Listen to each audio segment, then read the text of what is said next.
Hello everyone, so today we are going to start the chemical kinetics.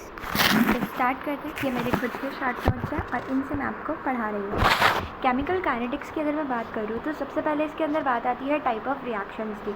On the basis of rate of reaction, जो reaction है इसके 3 type होते हैं: very fast reaction, very slow reaction and moderate reaction. Very fast reactions जो होती है वो instantaneous reactions होती है। इतनी इंस्टेंटेनियसली ये हो जाती है कि हमको पता भी नहीं चलता और ये रिएक्शंस हो जाती हैं। इसके एग्जाम्पल हो जाएंगे जितने भी प्रेसिपिटेशन वाली रिएक्शन है, जैसे एसिड प्लस बेस जो है वो सॉल्ट प्लस वाटर बनाता है, तो न्यूट्रलाइजेशन रिएक्शन जो होती है वो हमारी इस टाइप की रिएक्शन होती है। दूसरी होती है वेरी स्लो रिएक्शन, जो बहुत ही ज़्यादा स्लो होती है, इतनी ज़्यादा स्लो होती है जो हमको जन्म लग जाएंगे उस रिएक्शन की स्टडी करने के लिए। तो वेरी स्लो रिएक्शंस जो होती है इसके एग्जाम्पल हो जाएंगे हमारे कोरोजन वाली रिएक्शंस जो होती है, जैसे कार्बन प्लस O2 CO2 बनता है।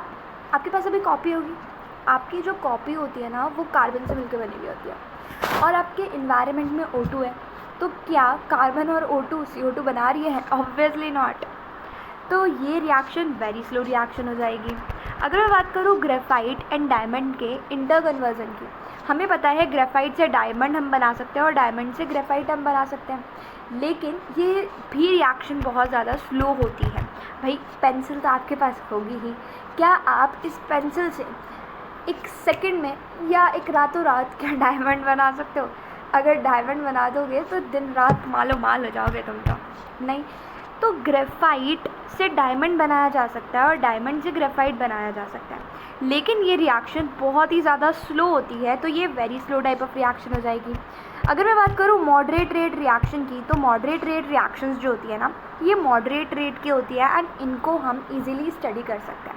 पूरे के पूरे चैप्टर में हम इन्हीं मॉडरेट रेट रिएक्शन को ही स्टडी करेंगे। ये जो मॉडरेट रेट रिएक्शन है इसके एग्जांपल हो जाएंगे, जैसे जितने भी आप केमिकल रिएक्शन जनरली पढ़ते हो, H2O2 कन्वर्ट हो रहा है 2H2O प्लस O2 में, H2O2 कन्वर्ट हो रहा है वाटर प्लस O2 में, इसके अलावा N2 प्लस H2 NH3 बना रहा है, इसी को तो हम हैबर्स प्रोसेस बोलते हैं। तो इसी के बेसिस पे हमारा जो टाइप ऑफ रिएक्शन है केमिकल काइनेटिक्स के अंदर वो 2 टाइप की हो गई, 3 टाइप की हो गई: very fast reaction, very slow reaction and moderate rate reaction. इसके बाद में अगर मैं बात करूँ, ये तो हमने बात करी टाइप ऑफ रिएक्शंस की on the basis of rate of reaction.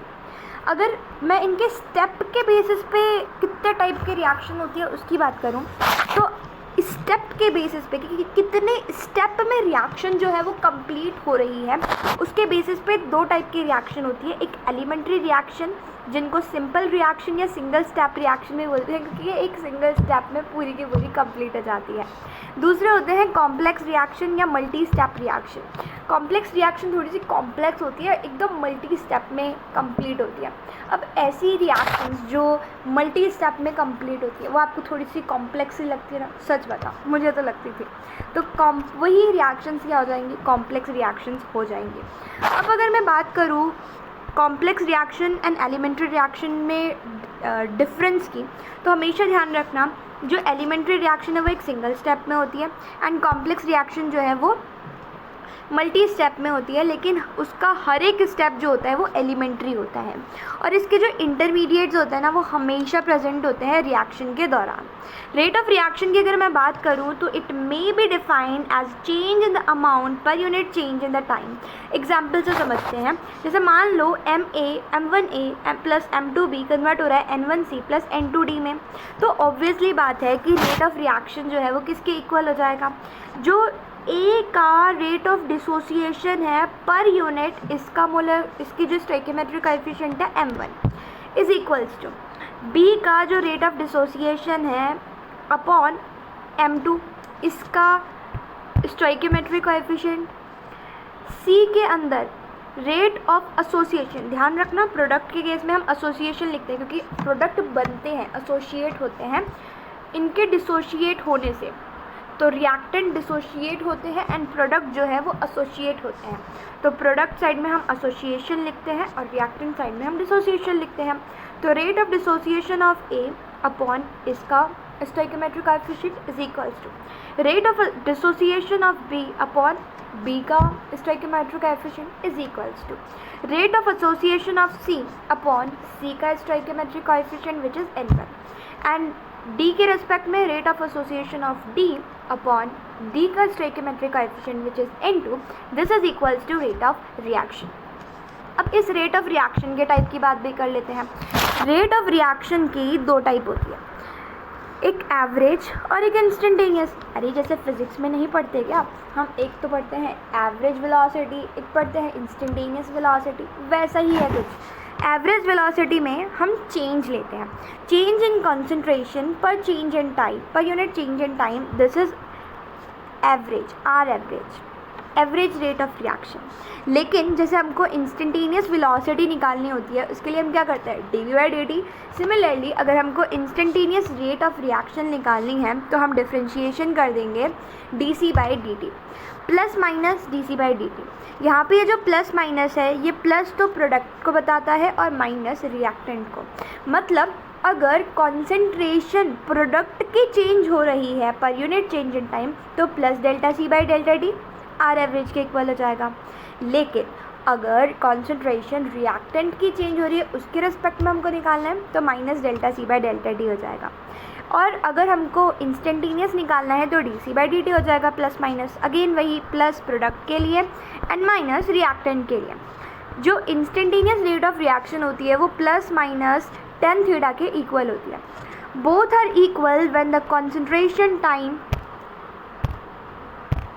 Curve is straight line. देखो अगर कॉन्सेंट्रेशन vs टाइम कर्व जो है वो अगर स्ट्रेट लाइन आ जाए तो एवरेज रेट और इंस्टेंटेनियस रेट दोनों ही इक्वल निकल के आ जाती हैं, दोनों ही स्लोप के इक्वल निकल के आ जाती है. और स्लोप निकालने के लिए tan थीटा निकाल लेना, tan थीटा के इक्वल कर देना उसको.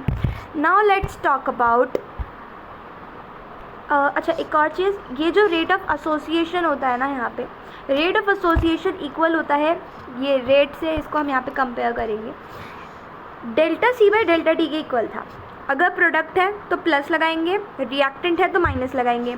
अब मेरे को एक बात बताओ कि यहाँ पे ये जो C है, A है, A, इस A का क्या हो रहा है, A क्या है, रिएक्टेंट है. इसका क्या हो रहा है, इसका हो रहा है डिसोसिएशन. भाई रिएक्टेंट का तो डिसोसिएशन होगा तो यहाँ पे माइनस आ जाएगा, रिएक्टेंट के लिए माइनस लेना था और प्रोडक्ट के लिए प्लस. तो यहाँ पे हम एसोसिएशन हो रहा है, क्योंकि एसोसिएशन के लिए निकाल रहे हैं तो ऑब्वियसली बात है minus of change in concentration of A upon change in time लिख देंगे. वाइल आपका जो rate of association of C है, अगर आपको C के रिस्पेक्ट में लिखना है तो आपको यहाँ पे प्लस लगाना पड़ेगा क्योंकि C कहाँ है, प्रोडक्ट साइड में है. क्लियर.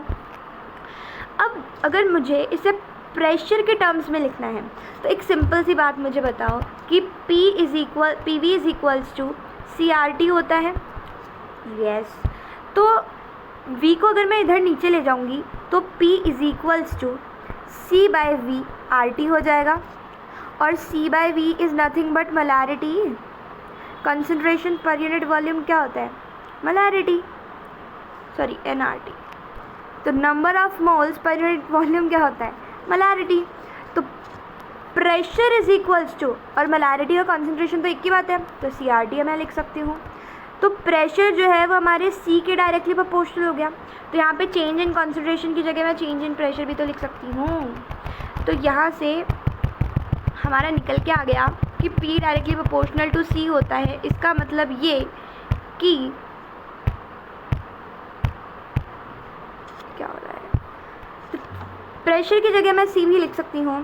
दैट मीन्स कि कांस्टेंट टेम्परेचर पे अगर T कांस्टेंट रहा तो C की जगह मैंने P लिख दिया.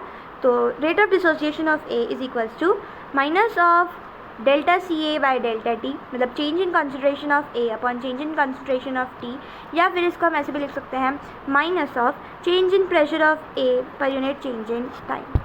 इसके बाद में हम बात करते हैं कांस्टेंट टेम्परेचर पे. अगर हमको इसे इसमें कन्वर्ट करना हो, ΔC/ΔT को ΔP/ΔT में कन्वर्ट करना है, या ΔP/ΔT को ΔC/ΔT में कन्वर्ट करना है, तो क्या करना पड़ेगा, भाई तो ऑब्वियसली सी बात है कि हमको जो देखो delta C by delta T is equals to 1 by R T delta P by delta T के इक्वल हो जाएगा, क्योंकि P is equals to C R T होता है, तो ये नीचे जाएगा, तो P delta P by delta T is equals to 1 by R T into delta P by delta T is equal into 1 by R T is equals to delta C by delta T के equal हो जाएगा। तो यहाँ से आप इसको inter convert भी कर सकते हो। इसके बाद में बात करते हैं हम रेट लॉ की। रेट लॉ की अगर मैं बात करूँ तो देखो रेट लॉ क्या होता है। रेट लॉ एक लॉ है जो कि कहता है कि मान लो जैसे ये रिएक्शन है M1A प्लस M2B कन्वर्ट हो रहा है N1C में, तो रेट ऑफ रिएक्शन जो होगी वो इक्वल हो जाएगी किसके, कॉन्सेंट्रेशन के क्या है यहाँ पे rate constant. Specific rate constant क्या होता है मैं बताती हूँ। तो के है हमारा रेट कांस्टेंट, तो rate of reaction is equal to rate constant into concentration of A इसकी power x into concentration of B इसकी पावर y। ये है हमारा रेट लॉ, ये रेट लॉ है, ठीक है। लेकिन ये x और y क्या है, x हमारा A का ऑर्डर है और y हमारा B का ऑर्डर है। ऑर्डर ऑफ रिएक्शन नेट कितना हो जाएगा, x प्लस y को ऐड कर दो, नेट ऑर्डर निकल के आ जाएगा। मान लो अगर हमारी A और B दोनों की कॉन्सेंट्रेशन 1 के इक्वल है, तो भाई 1 की पावर कुछ भी रख लो, x की वैल्यू कुछ भी हो उसमें तो हमारा r k के इक्वल ही तो निकल के आ जाएगा। तो उस टाइम पे हमारा जो k है वो r के इक्वल निकल के आ गया। दैट्स वाई हम k को स्पेसिफिक रेट कांस्टेंट भी बोलते हैं। क्लियर। अब मैं अगर यूनिट ऑफ k की बात करूं तो यूनिट ऑफ k क्या कहता है, यूनिट ऑफ k है हमारी मोल, ये रही मोल की पावर n, मोल की पावर n, लीटर की पावर n-1 टाइम इनवर्स। मोल की पावर n, लीटर की power n-1 time inverse, this is the unit of k। अगर मान लो हमारे पास ये लिखा है if M1A plus M2B convert हो रहा है NC में, ये एक एलिमेंट्री रिएक्शन है, ये हमको गिवन है। तो गुडबर्ग एंड वागे के according law of mass action कहता है कि rate of reaction is equals to, जो रेट लॉ है ना उसके according rate of reaction is equals to K into concentration of A की पावर M1, मतलब जो स्टोइकियोमेट्रिक कोएफिशिएंट है वही उसका ऑर्डर ऑफ रिएक्शन हो जाती है, वही उसका ऑर्डर हो जाता है according to law of mass action, अगर ये एक एलिमेंट्री रिएक्शन है तो उस केस में। अब हम बात करते हैं कुछ नोट के पॉइंट की। पहला नोट का पॉइंट है कि जो रेट कांस्टेंट होता है ना वो इंडिपेंडेंट होता है इनिशियल कॉन्सेंट्रेशन ऑफ रिएक्टेंट के, but it is affected by the catalyst and temperature. जो रेट कांस्टेंट होता है वो इंडिपेंडेंट होता है हमारे रिएक्टेंट के इनिशियल कॉन्सेंट्रेशन के।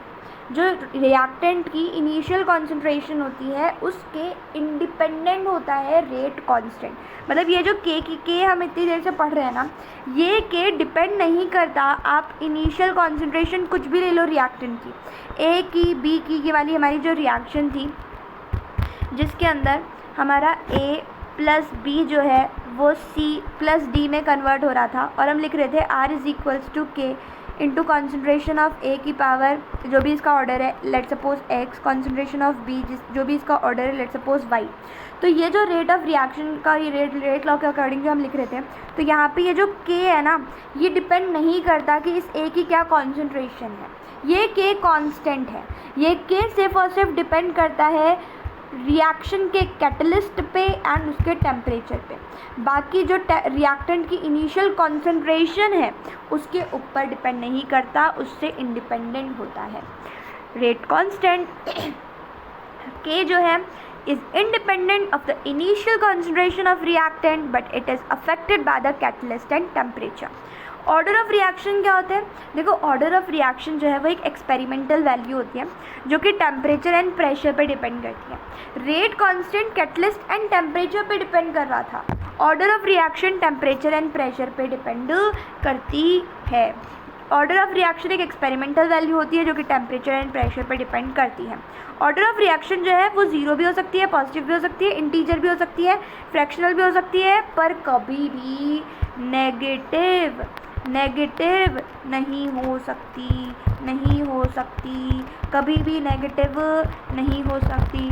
ऑर्डर ऑफ रिएक्शन जो होती है वो ज़ीरो भी हो सकती है, वो पॉजिटिव भी हो सकती है, वो इंटीजर भी हो सकती है, वो फ्रैक्शनल भी हो सकती है, लेकिन कभी भी नेगेटिव नहीं हो सकती। याद रहेगी, ये कुछ नोट की बातें हैं जो आपको याद रखनी है कि रेट कांस्टेंट जो होता है वो इनिशियल कॉन्सेंट्रेशन के इंडिपेंडेंट होता है, लेकिन कैटलिस्ट एंड टेम्परेचर पर डिपेंड करता है। ऑर्डर ऑफ रिएक्शन जो है वो एक एक्सपेरिमेंटल वैल्यू होती है जो कि टेम्परेचर एंड प्रेशर पर डिपेंड करती है। ऑर्डर ऑफ रिएक्शन जो है वो ज़ीरो हो सकता है, पॉजिटिव हो सकता है, कोई इंटीजर वैल्यू हो सकती है, कोई फ्रैक्शनल वैल्यू हो सकती है, लेकिन कभी भी नेगेटिव नहीं हो सकती। जो गैसेस का डिकम्पोजिशन होता है ना सॉलिड सरफेस पे, वो ज़ीरो ऑर्डर काइनेटिक्स को फॉलो करता है जब कॉन्सेंट्रेशन बाकायदा बहुत ही ज़्यादा होता है, जब प्रेशर बहुत ही ज़्यादा होता है, जब कॉन्सेंट्रेशन बहुत ही ज़्यादा होता है, तो order of reaction zero order of reaction को वो फॉलो करता है। एंड क्या decomposition of gases at the solid surface पे जो गैसेस का डिकम्पोजिशन होता है वो ज़ीरो ऑर्डर काइनेटिक्स को फॉलो करता है जब कॉन्सेंट्रेशन बहुत ज़्यादा होती है, जब प्रेशर बहुत ज़्यादा होता है। लेकिन वही decomposition of gases at solid surface first order kinetics को फॉलो करता है जब कॉन्सेंट्रेशन बाकायदा बहुत ही कम हो एंड प्रेशर बहुत ही कम हो। इसको ऐसे याद रख सकते हैं कि नीट की प्रिपरेशन के दौरान जिसके ऊपर प्रेशर बहुत ज़्यादा कम होता है, ज़्यादा मम्मी पापा प्रेशराइज नहीं करते, तो वो फर्स्ट आता है। बिना प्रेशर के प्रिपरेशन करोगे फर्स्ट आओगे, तो प्रेशर ज़्यादा मत लो, कम लो प्रेशर। तो जब प्रेशर कम होगा तो P is equals to CRT से P directly proportional to C है। प्रेशर बहुत कम होगा, ये तो कांस्टेंट है अपने, तो C भी बहुत ज़्यादा कम होगा और C भी कम होगा, मतलब ये फर्स्ट ऑर्डर काइनेटिक्स को फॉलो करेगा। मतलब चाहे P बहुत ज़्यादा कम हो, चाहे C बहुत ज़्यादा कम हो, जो ऑर्डर ऑफ रिएक्शन है वो फर्स्ट ऑर्डर काइनेटिक्स को फॉलो करेगी। और अगर उसके ऊपर प्रेशर बहुत ज़्यादा आ गया तो वो बेचारा ज़ीरो अंडा लेके आएगा। समझ गए?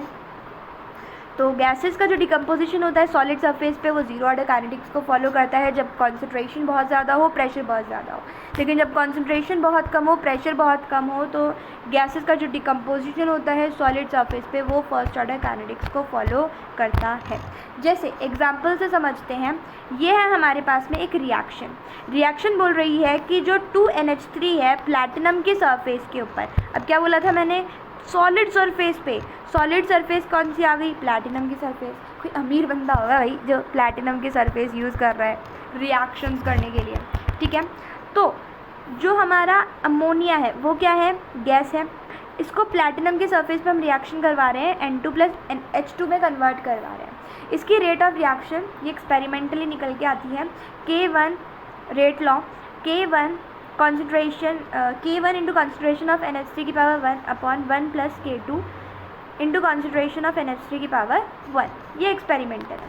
अब मुझे एक बात बताओ, जब प्रेशर बहुत ज़्यादा होगा तो कॉन्सेंट्रेशन बहुत ज़्यादा होगी, डायरेक्टली प्रोपोर्शनल है। तो कॉन्सेंट्रेशन बहुत ज़्यादा होगी तो बहुत ज़्यादा है, मान लो 1 करोड़ किसी आदमी के पास में पैसे हैं, उसको मैं 1 रुपया दूँ, क्या उसको उसकी वैल्यू होगी? नहीं होगी। मतलब 1 प्लस 1 करोड़ बहुत ज़्यादा, मतलब बहुत ज़्यादा। 1 करोड़ 1 मिलियन मान लो, 1 बिलियन मान लो, इतने पैसे के आगे क्या 1 की कोई औकात होगी? नहीं। तो इसको हम निगलेक्ट कर सकते हैं। तो जब हम इसको नेगलेक्ट कर देंगे तो हमारे पास में क्या बचेगा? बात बताओ। हमारे पास में बचेगा R इज़ इक्वल्स टू 1 को निगलेक्ट कर दिया तो 1 plus K2 into concentration of NH3 को हम nearly K2 into concentration into NH3 की कॉन्सेंट्रेशन लिख सकते हैं। तो यहाँ से जब हम 1 को नेग्लिजिबल मानेंगे तो ये निकल के आएगा rate law K1 into R is equals to K1 into concentration of NH3 की power 1 upon K2 into concentration of NH3 की पावर 1। यहाँ से ये दोनों कैंसिल आउट नहीं हो गए, बचा क्या? बचा K1/K2। K1 K2 की तो यूनिट तो सेम ही होगी। तो क्या बताओ, जब प्रेशर बहुत ज़्यादा हुआ, जब कॉन्सेंट्रेशन बहुत ज़्यादा हुई, तो क्या रेट 0 के इक्वल निकल के आ गई? Rate of reaction order kinetics, मतलब ये ज़ीरो ऑर्डर काइनेटिक्स को फॉलो करता है। मतलब जो कॉन्सेंट्रेशन होगी इसकी उस पर डिपेंड करेगा ही नहीं। हाई टेम्परेचर दे दो, हाई प्रेशर दे दो, और इनकी कॉन्सेंट्रेशन कितनी ही चेंज कर लो, आपका जो रेट ऑफ रिएक्शन है वो नहीं बदलेगा। जिक भी रखा है, देखो प्रेशर बहुत ज़्यादा होने पे 1 + K2 NH3 की कॉन्सेंट्रेशन की पावर 1 को हम नियरली K2 + NH3 की कॉन्सेंट्रेशन 1 लिख सकते हैं। तो यहाँ पे हमारा रेट ऑफ रिएक्शन 1 के इक्वल हो जाएगा, क्योंकि K2/K1 में तो कैंसिल ही आउट ही हो गया। तो हमारे पास में निकल के आ गया था कि जो ऑर्डर ऑफ रिएक्शन है वो क्या है? 0। लेकिन वही अगर मान लो कि प्रेशर बहुत ज़्यादा कम हो जाए, प्रेशर अगर बहुत ज़्यादा कम हो गया, तो प्रेशर के डायरेक्टली प्रोपोर्शनल होता है कॉन्सेंट्रेशन, तो कॉन्सेंट्रेशन भी बहुत ज़्यादा कम हो जाएगा। अगर कॉन्सेंट्रेशन बहुत ज़्यादा कम हो गया तो क्या, एक बात बताओ मुझे, 1 प्लस इसकी वैल्यू बहुत ज़्यादा कम हो गई, तो क्या अब हम इसको निगलेक्ट कर सकते हैं?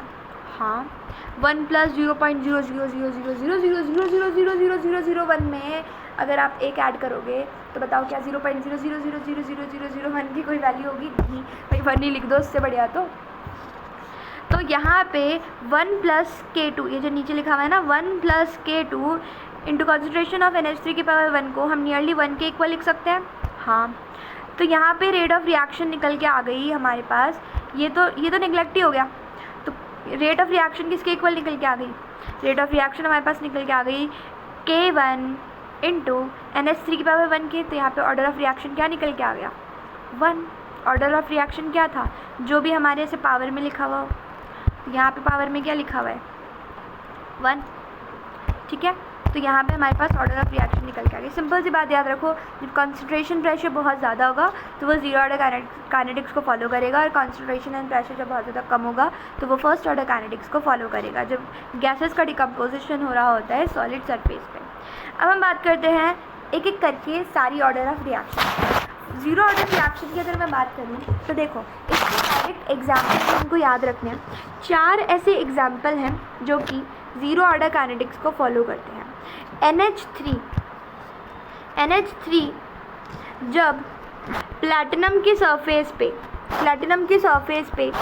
N2 + H2 में कन्वर्ट हो रहा होता है।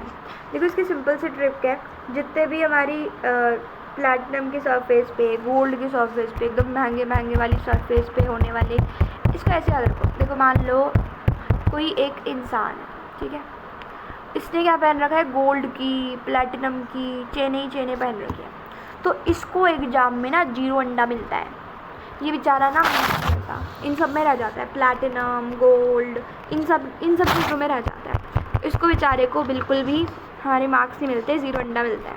ठीक है, तो मतलब ट्रिक है, मतलब क्या ट्रिक है हमारी ये याद रखने की कि जहाँ पे भी आपको ऐसी रिएक्शन दिख जाए ना, प्लैटिनम हो, गोल्ड हो, प्लैटिनम हो एज अ कैटलिस्ट, तो वो सारी रिएक्शन क्या हो जाएगी? ज़ीरो ऑर्डर रिएक्शन हो जाएगी। ठीक है, तो ऐसे ही थोड़ी याद भी रख सकते हो। NH3 N2 + H2 में कन्वर्ट हो रहा है प्लैटिनम की सरफेस पे, ज़ीरो ऑर्डर रिएक्शन, डायरेक्टली रख लो, ज़ीरो ऑर्डर रिएक्शन होगी। HI गोल्ड की सरफेस के ऊपर H2 + I2 में कन्वर्ट हो रहा है। कुछ नहीं करना यार, ये भी रट लोगे ना तो भी ईजी हो जाएगा काम। ये भी रट लोगे तो काम बहुत ज़्यादा ईजी हो जाएगा। ये भी रट लोगे ना तो काम बहुत ज़्यादा ईजी हो जाएगा। कैसे?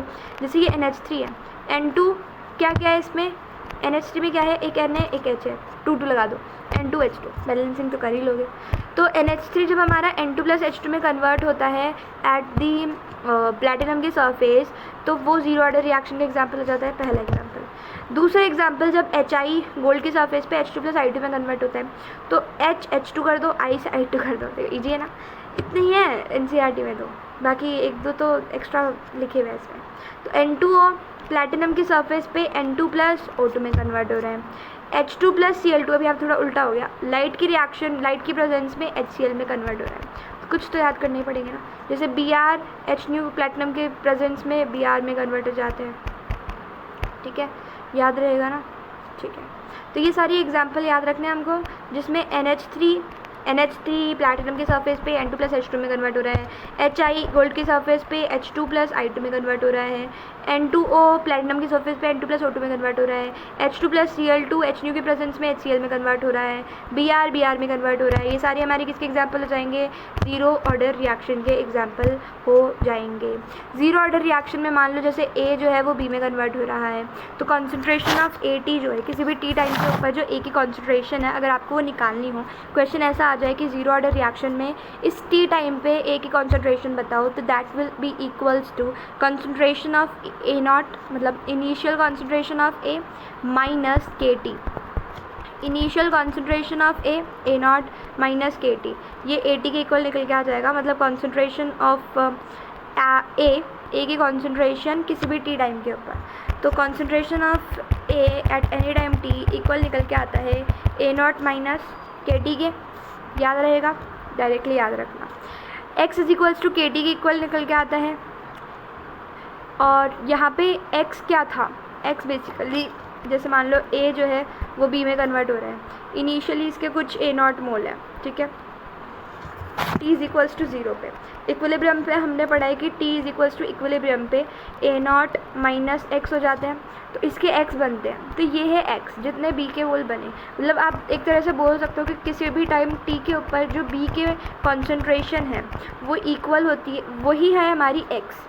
x is equals to KT निकल के आ गया, मतलब concentration of BT is equals to KT निकल के आ गया, ठीक है। तो याद रहेगा ना कि A जो है वो हमारा B में कन्वर्ट हो रहा है, तो यहाँ पे कॉन्सेंट्रेशन ऑफ AT जो है वो A not plus A not minus KT के बराबर हो जाएगी, जहाँ पे x जो है वो KT के इक्वल है, कॉन्सेंट्रेशन ऑफ BT KT के इक्वल है, ठीक है।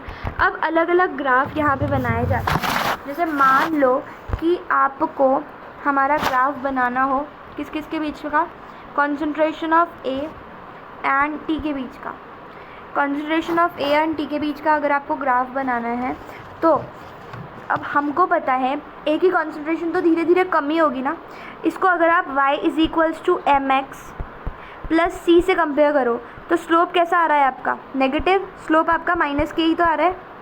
तो स्लोप अगर आपका माइनस के आ रहा है, मतलब स्लोप आपका नेगेटिव आ रहा है, इसका मतलब कि आपका ग्राफ जो है वो ऐसा गिरता हुआ बनेगा। हाँ, तो ग्राफ को ऐसा बना दो गिरता हुआ, जहाँ पे ये जो मैक्सिमम कॉन्सेंट्रेशन है A की वो किसके इक्वल है, A नॉट के इक्वल है, मतलब जो इनिशियली हमारी कॉन्सेंट्रेशन है A की उसके इक्वल है। अगर मान लो आपको R और T के बीच में ग्राफ बनाना है, रेट ऑफ रिएक्शन और T के बीच में ग्राफ बनाना है, मुझे एक बात बताओ, क्या रेट ऑफ रिएक्शन T के ऊपर डिपेंड कर रहा है? रेट ऑफ रिएक्शन तो कांस्टेंट है, वो तो किसी पे डिपेंड ही नहीं कर रहा। रेट ऑफ रिएक्शन क्या होती है अपनी, ज़ीरो ऑर्डर रिएक्शन के लिए रेट लॉ के अकॉर्डिंग हमको पता है rate of reaction is equals to K into concentration of A की पावर जो भी n है, ऑर्डर ऑफ रिएक्शन है, और ऑर्डर ऑफ रिएक्शन क्या है यहाँ पे 0, क्योंकि हम ज़ीरो ऑर्डर रिएक्शन पढ़ रहे हैं। तो यहाँ पे हमारा R K के इक्वल निकल के आ गया, और K तो कांस्टेंट है, तो हमारा R भी क्या हो गया, कांस्टेंट हो गया। तो क्या टाइम पे डिपेंड करेगा, नहीं, कांस्टेंट रहेगा। लेकिन ये जो ग्राफ है वो इनफाइनाइट तक भी नहीं जाएगा।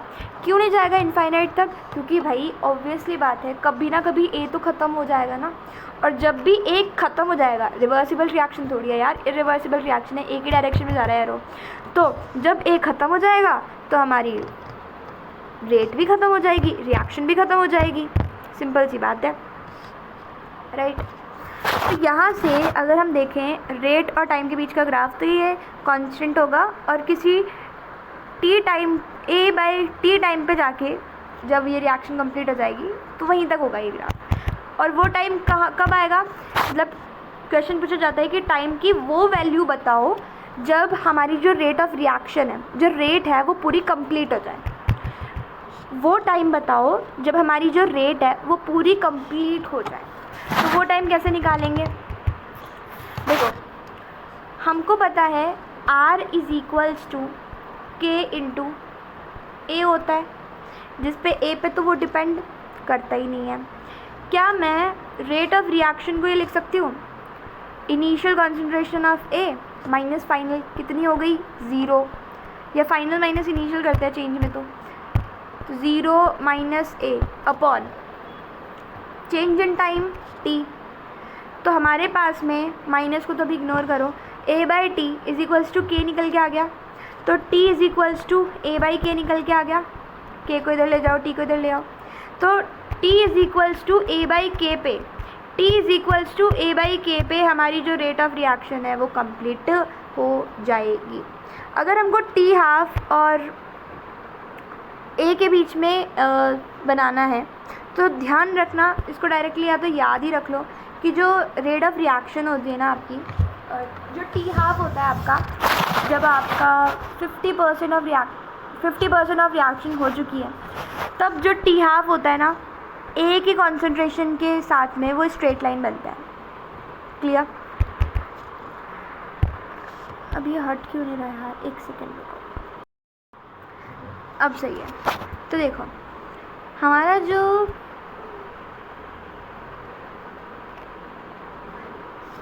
टी हाफ है, टी हाफ और ए नॉट के बीच में अगर हमको ग्राफ बनाना है ना, तो देखो होता क्या है, जो आपका टी हाफ होता है ना ज़ीरो ऑर्डर रिएक्शन के लिए, वो निकल के आता है हमारा किसके इक्वल, ये रहा देखो, half life. T half, T 50% या टी 0.5 भी बोलते हैं हम इसको, ये हमारा वो टाइम इंटरवल होता है जिसके अंदर जो रिएक्टेंट होता है वो कंज्यूम हो जाता है 50% ऑफ इस इनिशियल कॉन्सेंट्रेशन। उसकी जो इनिशियल वैल्यू होती है ना, उसका 50% जब वो कंज्यूम हो जाता है, उस टाइम को हम बोलते हैं हाफ लाइफ। और ज़ीरो ऑर्डर रिएक्शन के लिए टी हाफ जो है वो a/2k के इक्वल निकल के आता है।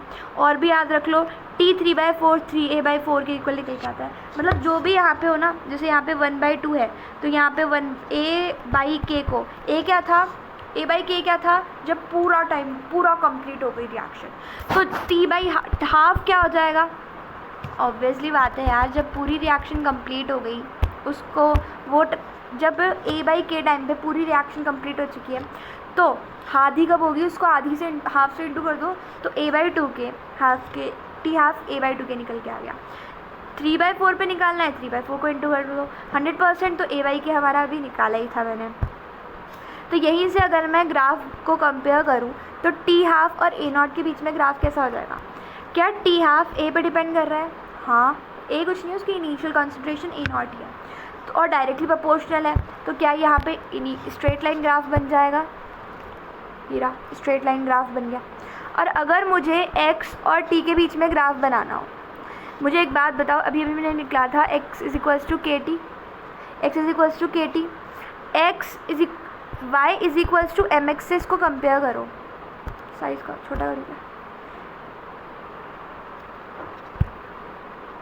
तो y is equals to M X से अगर हम इसको कंपेयर करें तो हमारे पास में x और t के बीच में ग्राफ कैसा निकल के आ रहा है, स्ट्रेट लाइन।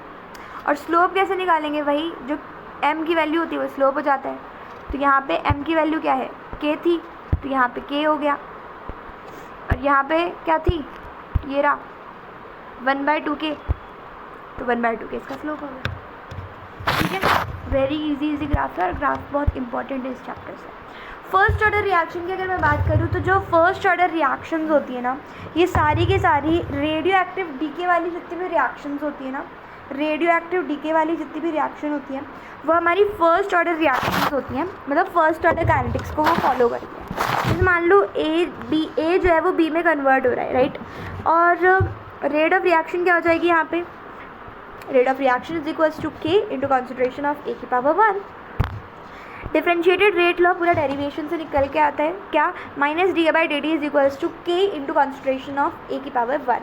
और इंटीग्रेटेड रेट लॉ, इसी को जब अपन इंटीग्रेट कर देते हैं तो हमारे पास निकल के आ जाता है k is equals to 1/t ln E0/at।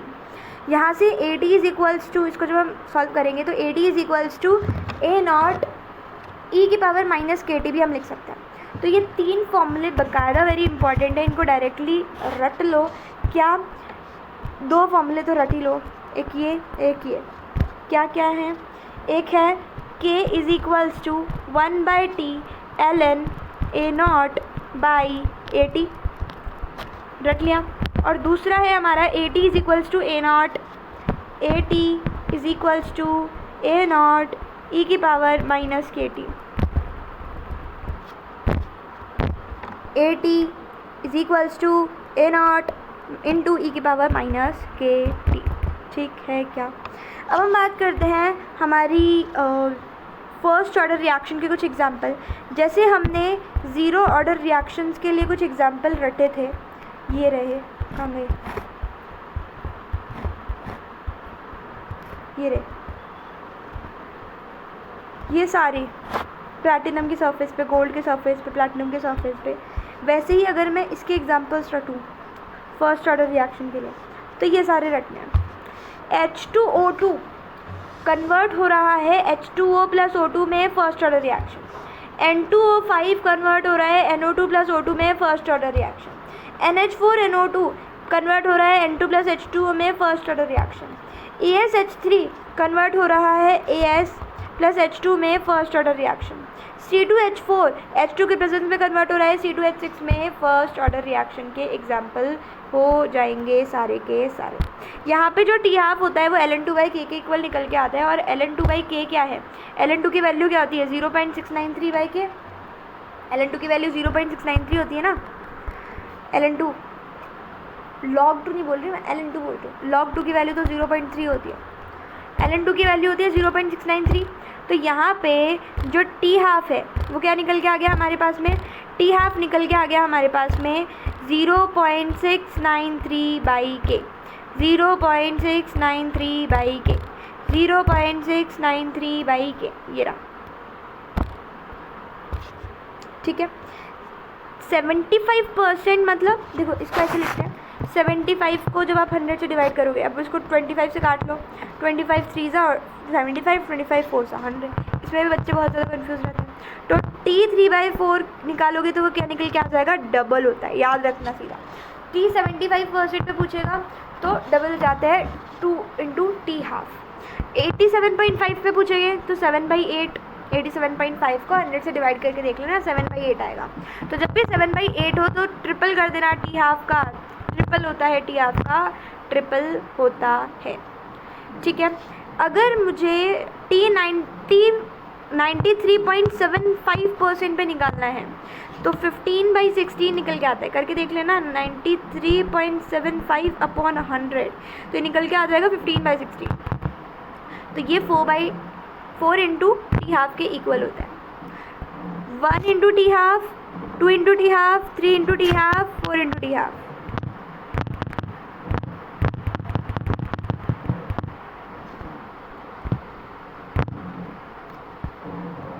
तो देखो 0.693/k, 2 इंटू टी हाफ, 3/4 की वैल्यू, T3/8 की value 3 into T half, T/15/16 की वैल्यू 4 इंटू टी हाफ।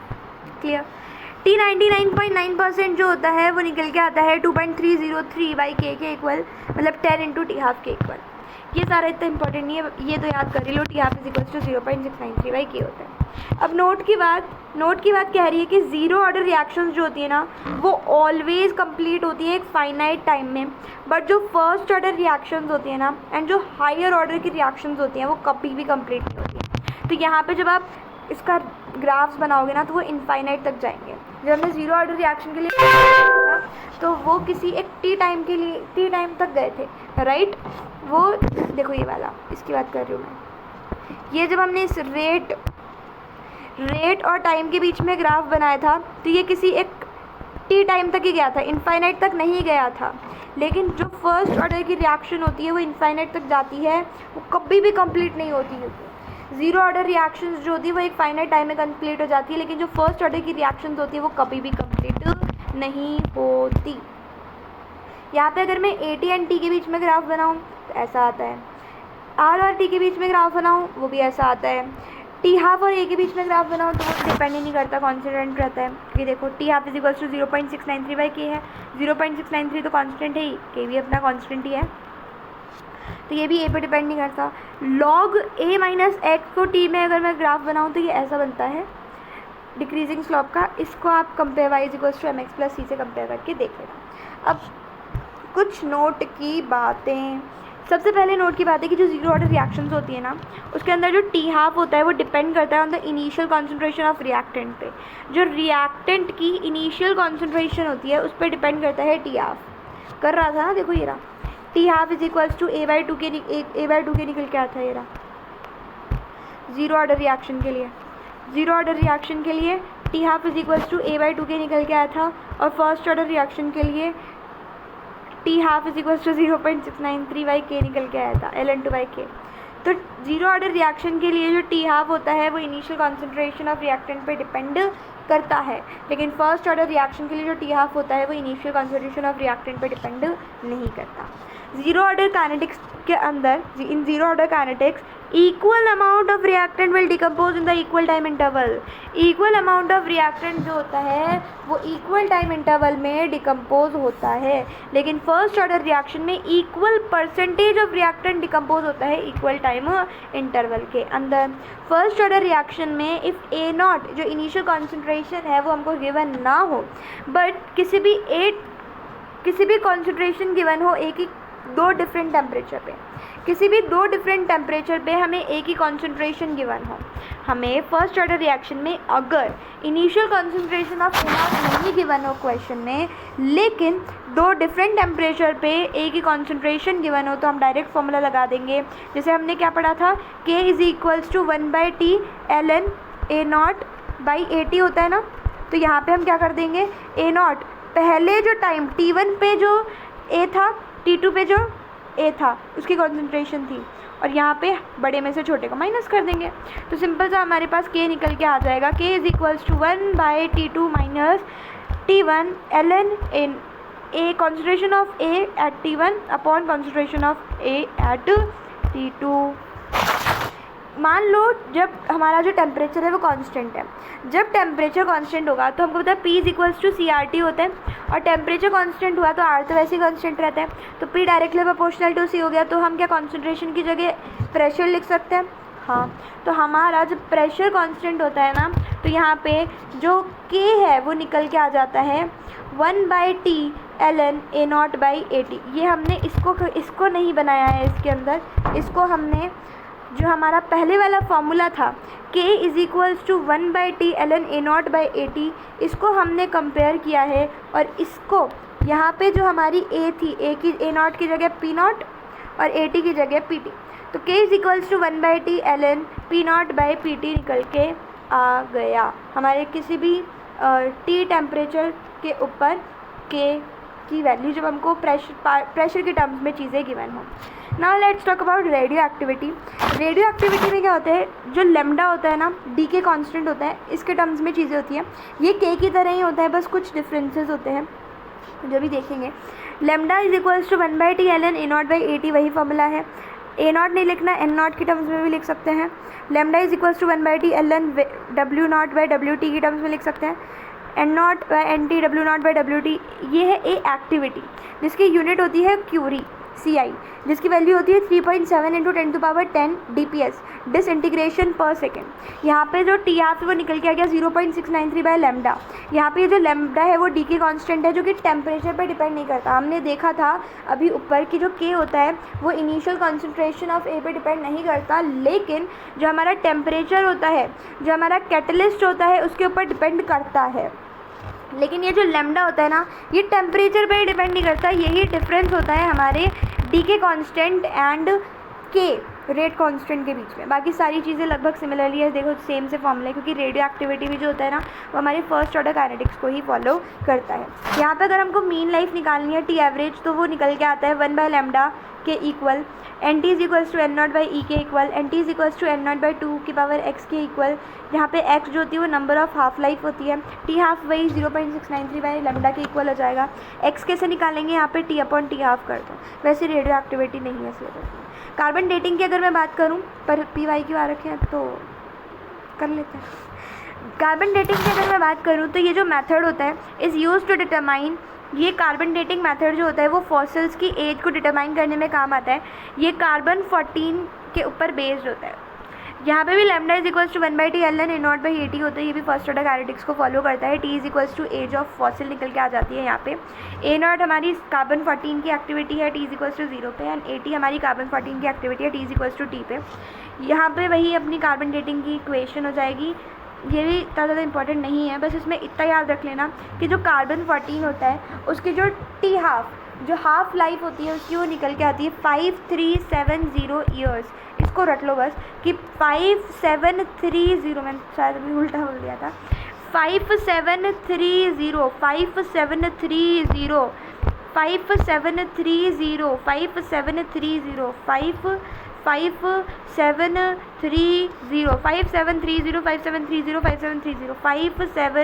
5730 जो होती है वो हमारी कार्बन 14 की हाफ लाइफ निकल के आ जाती है।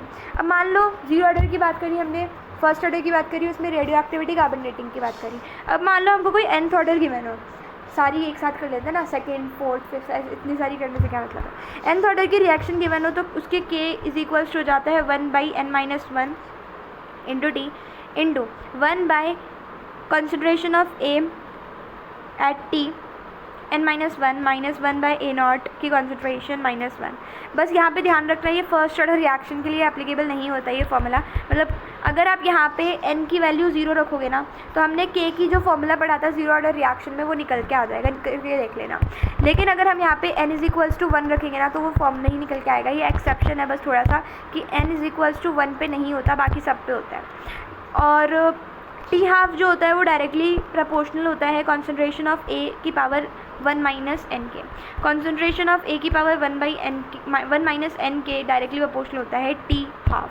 ये सब जगह वैलिड होता है, चाहे एन की वैल्यू 0 हो, 1 हो, 2 हो, 3 हो, कुछ भी हो। जब हमने जीरो ऑर्डर फर्स्ट ऑर्डर पहले भी पढ़े उनके लिए भी ये वैलिड है। अगर मैं बात करूँ फर्स्ट ऑर्डर रिएक्शंस के लिए, सूडो फर्स्ट ऑर्डर रिएक्शंस की हाइड्रोलिसिस के केस में होती है, ये तब होता है जब हमको किसी भी, मान लो A प्लस बी कन्वर्ट हो रहा है C प्लस डी में, तो हमारा जब एक बहुत ज़्यादा अमाउंट में प्रेजेंट हो, एक्सेस अमाउंट में प्रेजेंट हो B इस दूसरे के कंपेयर में, तब ये चीज़ देखी जाती है। और जनरली ये जो है चीज़ हाइड्रोलाइसिस के अंदर देखी जाती है, क्योंकि हाइड्रोलाइसिस के अंदर क्या होता है, H2O एकदम एक्सेस में प्रेजेंट होता है। तो अगर H2O एक्सेस में प्रेजेंट होगा ना तो देखो होगा क्या।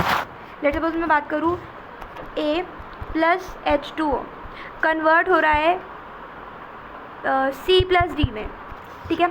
तो मान लो इसकी कॉन्सेंट्रेशन है 1 मोलारिटी, इसकी कॉन्सेंट्रेशन है 1000 मोलारिटी, ठीक है। इसमें हुआ क्या, 1 माइनस 0.5, आधा जो है वो डिसोसिएशन हो गया, तो ये 0.5 बना, ये भी 0.5 बना, और इसमें से भी फिर 0.5 ही कम होगा। तो मुझे एक बात बताओ, 1000 में से अगर मैं 0.5 को कम करूँ तो ज़्यादा कोई फ़र्क पड़ेगा क्या? नहीं, नियरली हम 1000 ही लिख सकते हैं। हाँ, तो अगर मैं ए से पूछूंगी कि बताओ ए कितनी रिएक्शन हो चुकी है, तो फिर ए तो बोलेगा कि मैं तो आधा ख़त्म हो चुका हूँ, आधी रिएक्शन हो चुकी है। लेकिन अगर हम H2O से पूछेंगे कि बताओ कितनी रिएक्शन हो चुकी है कंप्लीट, तो H2O बोलेगा कि अभी तो इस रिएक्शन स्टार्ट भी नहीं हुई।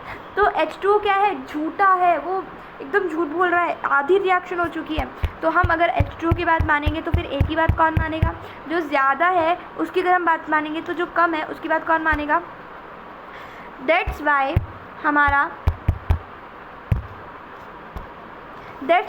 हमारा ये निकल के आ जाता है सूडो फर्स्ट ऑर्डर रिएक्शन। क्या होता है?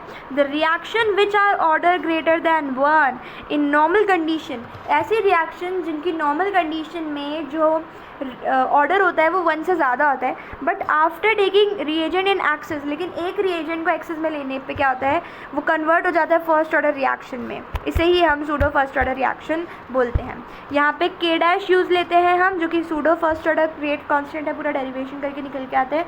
R is equals to K dash A की कॉन्सेंट्रेशन ऑफ A की power 1, K dash is equals to 1/T ln A not by AT के इक्वल हो गया। इसके एग्जाम्पल हो जाएंगे hydrolysis of ester in acidic medium, hydrolysis of sucrose in the acidic medium. मतलब hydrolysis मतलब H2O बहुत ज़्यादा, तो वही समझ जाओ वो तो क्या है अपना सूडो फर्स्ट ऑर्डर रिएक्शन है। आर्हेनियस इक्वेशन की अगर मैं बात करूँ तो ये डिपेंडेंसी ऑफ रेट कांस्टेंट को बताती है कि टेम्परेचर एंड कैटलिस्ट पे, हमने इनिशियली एक नोट पॉइंट में पढ़ा था कि जो हमारा के होता है, जो हमारा रेट कांस्टेंट होता है, वो टेम्परेचर एंड कैटलिस्ट पे डिपेंड करता है। तो ये टेम्परेचर एंड कैटलिस्ट पे कैसे डिपेंड करता है, क्या डिपेंडेंसी होती है रेट कांस्टेंट की टेम्परेचर एंड कैटलिस्ट के ऊपर, उसको ये इक्वेशन के द्वारा एक्सप्रेस किया जाता है। तो K is equals to A into e की power minus EA by RT, जहाँ पे T जो होता है वो केल्विन में होता है। यहाँ पे EA जो है वो एक्टिवेशन एनर्जी है, R गैस कांस्टेंट है, EA जो है वो आप अगर जूल में लेते हो, EA आपको जूल में गिवन है या लेना होता है, तो आप R की वैल्यू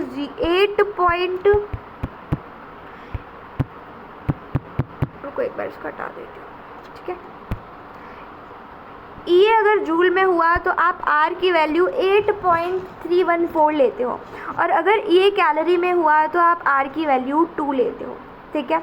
अगर हमारी एक्टिवेशन एनर्जी कैलोरी में हुई तो R की वैल्यू 2 ले लेना, अगर एक्टिवेशन एनर्जी जूल में हुआ तो R की वैल्यू 8.314 ले लेना, जहाँ पे R गैस कांस्टेंट है, EA एक्टिवेशन एनर्जी है। यहाँ पे अगर हम इसको लॉग ln के टर्म्स में वो करें सॉल्व, तो ln के is equals to ln A minus EA by RT निकल के आ जाएगा, और लॉग के टर्म्स में इसको ले जाए तो लॉग के is equals to log A minus EA by 2.303 RT के इक्वल निकल के आ जाएगा। A क्या है यहाँ पे, A pre exponential factor, Arrhenius factor या फ्रीक्वेंसी फैक्टर कहलाता है। इस ये जो A है ना यहाँ पे, ये रहा K is equals to A e की power minus EA by RT। E तो अपना बेस है of the natural logarithm, K अपना वही रेट कांस्टेंट है, EA एक्टिवेशन एनर्जी है, और R अपना गैस कांस्टेंट है, T टेम्परेचर है केल्विन पे। A जो है वो अपना प्री एक्सपोनेंशियल फैक्टर है, आर्हेनियस कांस्टेंट है, या फ्रीक्वेंसी फैक्टर है। या तो फ्रीक्वेंसी फैक्टर बोल लो, या आर्हेनियस कांस्टेंट बोल लो, या प्री एक्सपोनेंशियल फैक्टर बोल लो। ये जो A की यूनिट होती है ना, वो K की जो यूनिट है ना उसके इक्वली निकल के आती है, क्योंकि हम यूनिट्स एंड डायमेंशन में पढ़ते हैं कि ये तो डायमेंशन लेस होता है, ये वाली चीज़ डायमेंशन लेस होती है, तो इसको तो हटा दो, तो हमारी जो K की यूनिट होगी वही तो A की यूनिट होगी, और K की यूनिट क्या थी, मोल की पावर 1 माइनस n, लीटर की पावर n-1 टाइम इनवर्स, तो यही यूनिट A की भी हो जाएगी। जब T इनफाइनाइट होगा तो T इनफाइनाइट पे EA जो एक्टिवेशन एनर्जी होती है वो 0 हो जाती है, तो K is equals to A निकल के आ जाता है। दैट्स वाई जो A होता है, जो आर्हेनियस कांस्टेंट होता है, जो प्री एक्सपोनेंशियल कांस्टेंट होता है, जो फ्रीक्वेंसी फैक्टर होता है, ये मैक्सिमम वैल्यू होती है K की, मतलब A is the maximum value of K. Arrhenius constant is the maximum value of the rate constant.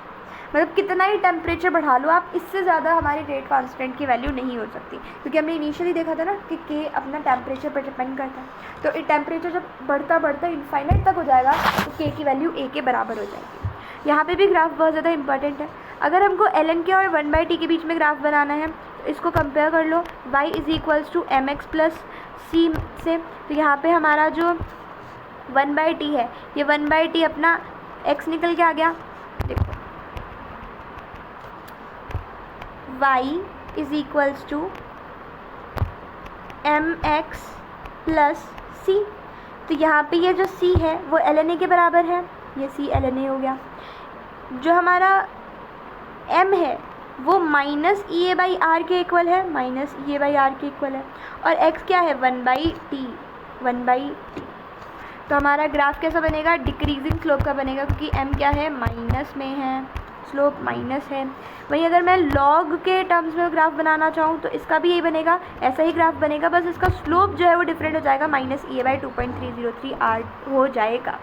अगर हमें मान लो K और T के बीच का ग्राफ बनाना है तो ये ऐसे एक्सपोनेंशियली बनता है, इसको याद रखना, एक्सपेरिमेंट करें। एक्सपोनेंशियल ऐसे ही ग्राफ बनता है, K और T एक्सपोनेंशियली रिलेटेड है ना, K is equals to A into e की पावर माइनस EA की पावर EA बाई RT होता है, तो T और ये K एक्सपोनेंशियली रिलेटेड है, तो इसका ग्राफ ऐसे ही बनता है, इसको याद रखना। ये हम जनरली पढ़ते नहीं हैं मैथमेटिकल टूल्स पर, बाकी सारी चीज़ें तो पढ़ी भी होती हैं। Now let's talk about the collision theory. देखो कोलिजन थ्योरी जो है ना वो मोटा मोटा अपना KTG के ऊपर बेस्ड होता है, कोलिजन थ्योरी केटीजी के ऊपर ही बेस्ड होता है, वही जो अपन ने फिजिक्स में पढ़ा है। ये मैक्स स्ट्रॉट्स एंड विलियम लिविस ने डेवलप किया था। लिविस थ्योरी को और किसी ने नहीं, हमारे मैक्स स्ट्रॉट्स एंड विलियम लिविस ने डेवलप किया था। कोलिजन थ्योरी के अंदर जो रिएक्टिंग स्पीशीज़ होती है ना, उसको अज्यूम किया जाता है कि वो बहुत ज़्यादा हार्ड है, बहुत ज़्यादा रिजिड है एंड एकदम स्फीयर है, एकदम स्फीयर है, हार्ड है, एकदम बहुत ज़्यादा एकदम रिजिड सी है, एकदम हार्ड है, सॉलिड है, स्फीयर है, रिजिड है, हार्ड है। कोलिजन थ्योरी में अज्यूम किया जाता है कि ये जो रिएक्टेंट स्पीशीज़ हैं ये बहुत ज़्यादा हार्ड है, स्फीयर है, हार्ड है, स्फीयर है, रिजिड है, स्फीयर है, हार्ड है, रिजिड है। क्या? रिएक्टेंट स्पीशीज़ अज्यूम किया जाता है ये, ठीक है। It gives insight into the energetics and mechanistic aspects of reaction. ये एनसीईआरटी की लाइन है कि जो हमारी रिएक्शन की एनर्जेटिक्स एंड मैकेनिस्टिक एस्पेक्ट्स होते हैं उसके अंदर ये इंसाइट देता है। It gives insight into the energetics and mechanistic aspects of reaction. Reaction की एनर्जेटिक्स एंड मैकेनिस्टिक एस्पेक्ट्स के अंदर ये हमको बताता है, चीज़ें बताता है। अब बात करते हैं हम कोलिजन थ्योरी के पोस्टुलेट्स की। तो कोलिजन थ्योरी के पोस्टुलेट में सबसे पहला पोस्टुलेट है कि हर एक रिएक्शन टेक प्लेस होती है due to the collisions between the reactant species. जो एटम्स वगैरह होते हैं, जो जितने भी रिएक्टेंट स्पीशीज़ होती हैं, उनके बीच में जो कोलिजन होते हैं, जो टकराव होते हैं, उनकी वजह से जो रिएक्शन है, हर एक रिएक्शन उसी की वजह से होती है। जो नंबर ऑफ कोलिजन है that take place per unit time, per unit volume, उसे हम कोलिजन फ्रीक्वेंसी बोलते हैं। एंड इसके लिए हमारे पास डायरेक्ट फॉर्मूला है जो आपको डायरेक्टली याद रखना है। ZAB क्या है हमारी? ZAB हमारी कोलिजन फ्रीक्वेंसी है, which is equals to 1/√2 pi sigma का square U average into N star का स्क्वायर। यहाँ पे U एवरेज स्पीड है, N स्टार हमारा number of molecules per unit volume है, और ये दो मॉलिक्यूल्स के बीच का ये जो डिस्टेंस है इसे हम सिग्मा से डिनोट करते हैं, which is the collision diameter, ठीक है। तो यहाँ पे ZAB फ्रीक्वेंसी जो है वो निकल के आ जाता है 1/2 pi sigma square U average into N star का स्क्वायर। सिग्मा क्या है? Diameter, U average speed, N star number of molecules per unit volume. तीसरा इसका पोस्टुलेट है कि कोई भी रैंडम कोलिजन्स जो होते हैं वो प्रोडक्ट नहीं बनाते। जी आपने सही सुना, कोई भी रैंडम कोलिजन प्रोडक्ट नहीं बनाते हैं। कोलिजन प्रोडक्ट तभी बनाएंगे जब इफेक्टिव एंड सक्सेसफुल कोलिजन होगा। इफेक्टिव एंड सक्सेसफुल कोलिजन होने के लिए आपको दो टाइप ऑफ बैरियर को क्लियर करना पड़ेगा। दो टाइप ऑफ बैरियर कौन कौन से होते हैं? एक तो होता है एनर्जी बैरियर, एक होता है एनर्जी बैरियर, एक होता है ओरिएंटेशन बैरियर। एनर्जी बैरियर के अंदर जो एनर्जी बैरियर हमारे थ्रेशोल्ड एनर्जी या एक्टिवेशन एनर्जी के टर्म्स में होता है। मतलब जो थ्रेशोल्ड एनर्जी या एक्टिवेशन एनर्जी है, इसको आप पूरा कंप्लीट कर लेते हो तो एनर्जी बैरियर, मतलब जो एनर्जी आपको मिनिमम एनर्जी चाहिए उस रिएक्शन को कंप्लीट करने के लिए, अगर आपको वो मिनिमम एनर्जी मिल जाती है तो आपकी जो रिएक्शन है वो जो बैरियर है वो आपका कंप्लीट क्लियर जो है वो हो जाएगा।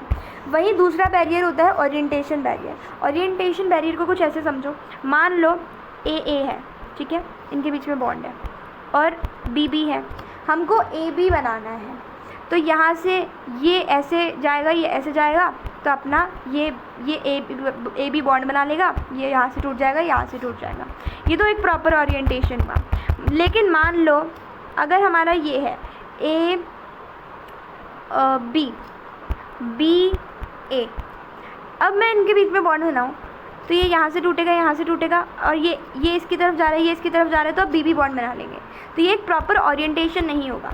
अगर हमको AA बनाना है और AB गिवन है, लेट सपोज हमको, तो अगर ये BA अगर ये ऐसे ये इसकी तरफ जा रहा है, ये इसकी तरफ जा रहा है, तो ऐसा कोलिजन होगा तभी AA बन पाएगा। अगर उल्टे हो जाएंगे तो ये हमारा AA नहीं बना पाएंगे। अब हम बात करते हैं, ये तो ओरिएंटेशन बैरियर की बात हुई, जब जिसमें कोलिजन जो होता है वो एक प्रॉपर ओरिएंटेशन में होगा तभी आपका प्रोडक्ट आपको मिलेगा। वहीं अगर मैं बात करूँ एनर्जी बैरियर की, इसको अच्छे से समझो। एनर्जी बैरियर के अंदर देखो दो तरीके की रिएक्शंस होती है, एक होती है एंडोथर्मिक रिएक्शन, एक होती है एक्सोथर्मिक रिएक्शन। एंडोथर्मिक रिएक्शन के लिए होता क्या है, जैसे हमें पोटेंशियल एनर्जी और रिएक्शन कोऑर्डिनेट या प्रोग्रेस ऑफ रिएक्शन के बीच में ग्राफ बनाऊँ तो ये ऐसा कुछ बनता है। यहाँ पे ये मिनिमम ये है हमारी टोटल थ्रेशोल्ड एनर्जी, और एंजाइम देने के बाद में जो एनर्जी लगती है जो कम हो जाती है, और जो ये हमको देनी पड़ती है ये रिएक्शन कंप्लीट होने के लिए, उसे एक्टिवेशन एनर्जी बोलते हैं। ये वाली एक्टिवेशन एनर्जी, यहाँ से लेके यहाँ तक एक्टिवेशन एनर्जी। तो ये पूरी ट्रांजिशन एनर्जी, ये एक्टिवेशन एनर्जी, ये एनर्जी ऑफ प्रोडक्ट, ठीक है। तो यहाँ पे ये जो चेंज होता है ना EP माइनस EA, ये डेल्टा H के इक्वल निकल के आता है। और क्योंकि EP कम है, ER ज़्यादा, ER कम है, ये रहा देखो, ये ER इतना सा है, EP ज़्यादा है। तो EP ज़्यादा है, ER कम है, तो EP माइनस ER पॉजिटिव आएगा। दैट्स वाई एंडोथर्मिक रिएक्शन के लिए जो डेल्टा H होता है वो पॉजिटिव होता है, पॉजिटिव, एंड एक्सोथर्मिक रिएक्शन के लिए नेगेटिव होता है। एंड एक्सोथर्मिक रिएक्शन के लिए भी देख लो, एक्सोथर्मिक रिएक्शन के लिए ऐसा कुछ ग्राफ बनता है, यहाँ पे ऐसे ऊपर, जैसे ये है, यहाँ पे ऐसे ऊपर तक ही रह जाएगा, इसमें और इसमें। ये वाला जो प्रोडक्ट वाला ग्राफ होगा वो ऊपर होगा, ये वाला नीचे होगा। लेकिन वहीं अगर मैं बात करूँ एक्सोथर्मिक रिएक्शन के लिए, तो ये ऐसे बनता है, ये प्रोडक्ट वाला नीचे होगा और ये रिएक्टेंट वाला ऊपर होगा।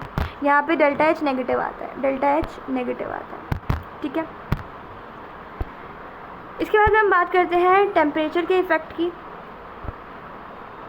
ये फैक्टर्स, ऐसे कौन कौन से फैक्टर्स हैं जो कि रेट ऑफ रिएक्शन को अफेक्ट करवाते हैं, उनकी बात करते हैं। तो factors affecting rate of reaction, सबसे पहला फैक्टर है कॉन्सेंट्रेशन ऑफ रिएक्शन। ऑब्वियसली बात है उसके तो डायरेक्टली प्रोपोर्शनल होगा, लेकिन जीरो ऑर्डर रिएक्शन के लिए काम नहीं करेगा। प्रेशर के भी डायरेक्टली प्रोपोर्शनल होगा, क्योंकि P = CRT होता है, तो pressure directly proportional to C हो जाएगा। तीसरा physical state of the reactant, solid के लिए सबसे कम, लिक्विड के लिए उससे ज़्यादा, गैसेस के लिए सबसे ज़्यादा। सरफेस एरिया के डायरेक्टली प्रोपोर्शनल होता है, सरफेस एरिया जितना ज़्यादा रेट ऑफ रिएक्शन उतनी ज़्यादा। पाँचवीं इंटेंसिटी ऑफ लाइट, लाइट की इंटेंसिटी जितनी ज़्यादा होगी रेट ऑफ रिएक्शन उतना ही ज़्यादा हो जाएगा। लेकिन ध्यान रखना ये सिर्फ और सिर्फ फोटोकेमिकल रिएक्शन के लिए एप्लीकेबल होता है।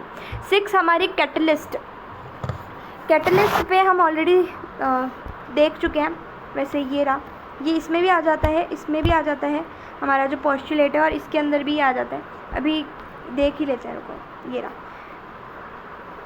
Effect of catalyst. अगर आप पॉजिटिव कैटलिस्ट डालते हो तो जो एक्टिवेशन एनर्जी है वो कम हो जाती है, जिसकी वजह से रेट ऑफ रिएक्शन बढ़ जाती है। मतलब जो एनर्जी आपको देनी पड़ेगी रिएक्शन को कंप्लीट करवाने के लिए वो कम हो जाती है। अब ऑब्वियसली बात है, जो एनर्जी आपको देनी पड़ेगी रेट ऑफ रिएक्शन को कंप्लीट कराने के लिए वो एनर्जी कम हो जाएगी, तो रेट ऑफ रिएक्शन उसकी बढ़ जाएगी। नेगेटिव कैटलिस्ट के लिए एक्टिवेशन एनर्जी बढ़ जाती है तो रेट ऑफ रिएक्शन कम हो जाती है। तो पोटेंशियल एनर्जी रिएक्शन कोऑर्डिनेट के बीच में अगर मैं ग्राफ बनाऊं तो ये ऐसे बनते हैं। ये टोटल एनर्जी नेगेटिव कैटलिस्ट की वजह से एक्टिवेशन एनर्जी बढ़ गई, पॉजिटिव कैटलिस्ट के लिए एक्टिवेशन एनर्जी कम हो गई।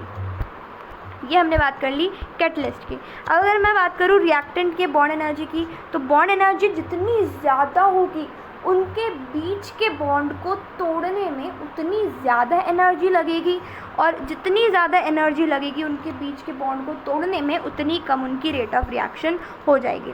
मतलब number of bonds to be broken के इन्वर्सली प्रोपोर्शनल होता है। जितने ज़्यादा नंबर ऑफ़ बॉन्ड्स हमको तोड़ने पड़ेंगे उतनी ही कम उसकी रेट ऑफ रिएक्शन हो जाएगी। इसके बाद में हमारा अगला है फैक्टर टेम्परेचर। अगर आप टेम्परेचर बढ़ाते ना, तो ये बहुत ऑफन पूछा जाता है ये सवाल, जब हम टेम्परेचर बढ़ाते हैं बाई 10 डिग्री सेल्सियस या 10 केल्विन, जो चेंज इन टेम्परेचर होता है केल्विन या सेल्सियस में वो बराबर ही होता है, ठीक है। तो जो रेट ऑफ रिएक्शन है वो 2 to 3 टाइम्स हो जाती है। कुछ भी गिवन ना हो तो हम 2 ही मान के चलते हैं। Mu is equals to RT + 10 upon rate at T। T temperature पे रेट प्लस T + 10 टेम्परेचर पे रेट, दोनों को डिवाइड कर दो। KT + 10 अपॉन KT के बराबर निकल के आता है, विच इज़ इक्वल्स टू 2/3। और कुछ भी ना गिवन हो तो हमको 2 ही लेके चलना होता है। ये जो म्यू होता है ये हमारा टेम्परेचर कोएफिशिएंट होता है। RF इज इक्वल्स टू, जो फाइनल रेट ऑफ रिएक्शन है वो निकल के आती है हमारी रेट ऑफ इनिशियली जो उसकी रेट थी, इनटू म्यू, जो कि म्यू कुछ भी ना गिवन हो तो हम 2 लेके चलेंगे। वैसे क्वेश्चन देता है कि टेम्परेचर कोएफिशिएंट की क्या वैल्यू लेनी है, आपको 2 लेनी है या 3 लेनी है, कुछ भी ना गिवन हो तो 2 ले लेना। तो 2 इंटू जो भी चेंज इन टेम्परेचर आए पर यूनिट 10 कर देना। आई एम अगेन रिपीटिंग, ये देखो आपका जो रेट फाइनल रेट होती है ना वो इक्वल होती है इनिशियल रेट। जो RF होता है, जो फाइनल रेट होती है वो इक्वल होती है इनिशियल रेट इनटू म्यू, जो टेम्परेचर कोएफिशिएंट है वो उसके, इनटू डेल्टा, जिसकी पावर म्यू की पावर डेल्टा T/10। जो भी चेंज इन टेम्परेचर हो अपॉन 10, ठीक है, याद रहेगा। R F is equals to R I into mu into delta D by 10। अब हमारा लास्ट टॉपिक इस चैप्टर का विच इज़ मॉलिक्यूलैरिटी। जैसे हमारा वो होता था ना ऑर्डर ऑफ रिएक्शन, वैसे ही होती है मॉलिक्यूलैरिटी। मॉलिक्यूलैरिटी के अंदर क्या होता है, जैसे मान लो Ma प्लस NB कन्वर्ट हो रहा है C में, ये एलिमेंट्री रिएक्शन है। ध्यान रखना कॉम्प्लेक्स रिएक्शन के लिए मॉलिक्यूलैरिटी का कोई मतलब नहीं है। There is no meaning of molecularity for complex reaction. Molecularity क्या हो जाएगी, एलिमेंट्री रिएक्शन के लिए जो भी इनका स्टोइकियोमेट्रिक कोएफिशिएंट है रिएक्टेंट का, उन दोनों को ऐड कर दो। जैसे A का स्टोइकियोमेट्रिक कोएफिशिएंट है M, B का स्टोइकियोमेट्रिक कोएफिशिएंट है N, तो M प्लस N को सीधा ऐड कर दो, मॉलिक्यूलैरिटी आ जाएगी। देखो जैसे हम ऑर्डर ऑफ रिएक्शन में पढ़ते थे कि ऑर्डर ऑफ रिएक्शन 0 हो सकता है, पॉजिटिव हो सकता है, फ्रैक्शनल हो सकता है, इंटीजर हो सकता है, लेकिन कभी भी नेगेटिव नहीं हो सकता। वैसे ही मॉलिक्यूलैरिटी के साथ में भी कुछ केस है, ये 0 हो सकता है, फ्रैक्शनल हो सकता है, नेगेटिव भी हो सकता है, लेकिन ना पॉजिटिव हो सकता, मतलब ना इंटीजर नहीं हो सकता। सॉरी ये मैंने क्या बोल दिया, कांट भी लिखा है ना, वट सॉरी। तो मॉलिक्यूलैरिटी जो होती है वो अपनी 0 नहीं हो सकती, नेगेटिव नहीं हो सकती, फ्रैक्शनल नहीं हो सकती। जो अपना इंटीजर था, मतलब ये पॉजिटिव हो सकती है बस, हाँ ये सही बात है, ये सिर्फ और सिर्फ पॉजिटिव हो सकती है, इंटीजर हो सकती है, फ्रैक्शन नहीं हो सकती।